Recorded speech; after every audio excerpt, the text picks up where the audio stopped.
Now, I want to discuss this matter of hypocrisy. Let's go to Acts chapter 5.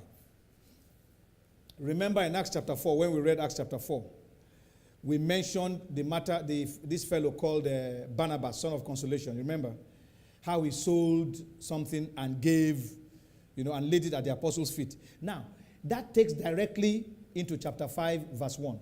So if there was no chapter, it would have continued. Do you understand that? It's a continuation. They mentioned this guy because they're about to mention somebody who was acting out of hypocrisy and deception. Do you understand that? Because of Barnabas' action, what's his name again now? No, not Ananias. Joseph. They called him Barnabas, son of consolation, because of the way he conducted himself and his good deeds that he was doing. So they gave him that nickname, son of consolation, Barnabas. This fellow, I don't know, maybe he too desired a nickname or a position or a title, I don't know. It's the story of Ananias.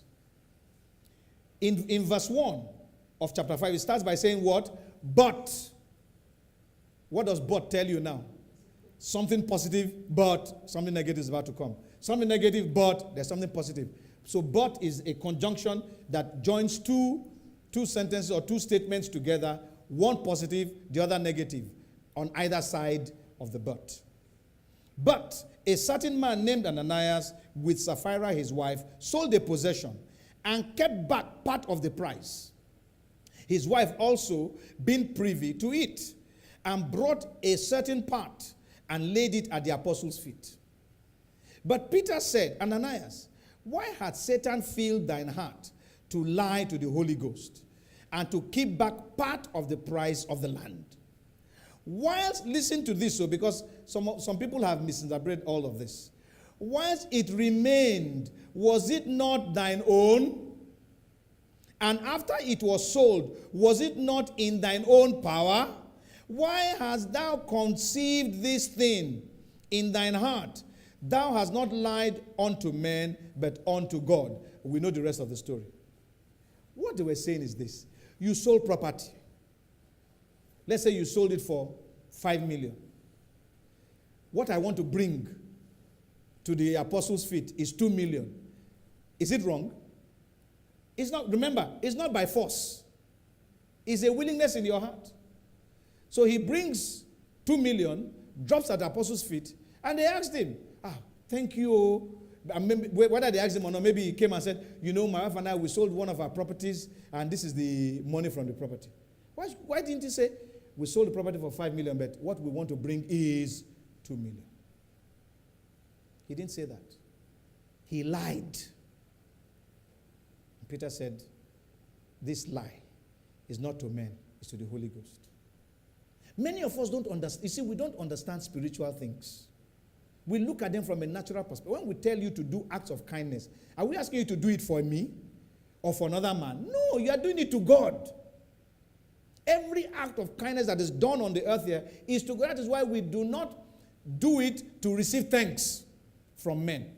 It is God who will tell us thank you. Remember that in Matthew chapter 6, the Bible tells us not to be like the hypocrites when we do alms. You remember that? Matthew chapter 6 verse 2. Let's just read that very quickly.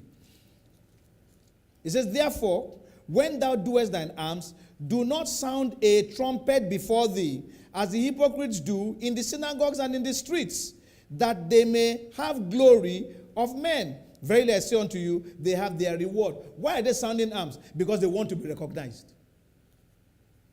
Which was what Ananias and Sapphira were doing here. Sir, see brother Joe. Brother Joe is being recognized though. You better let us do something quickly. What can we do? Oh, let's sell that property. We don't have to give everything. We just go and just drop something. At least they will see that we have dropped something. And that's all. And that's what they did. And they came as though that was all that was how much they sold it.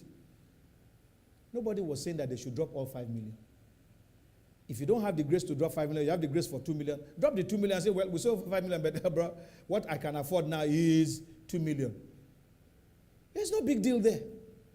The good deed, in quotes, of Ananias and Sapphira was out of deception.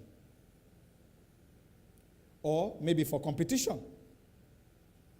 Competing against Barnabas. Or perhaps for public acclaim. Say, hey, this man too sold. You know that was how the Bible was talking about Barnabas. That he sold all and gave. So, they would say, Ananias and Sapphira too, they sold all and they gave. God was not going to have any of that. So I said here, if your good deeds are to deceive, to compete, and for publicity, your religion is false. Your religion is fake.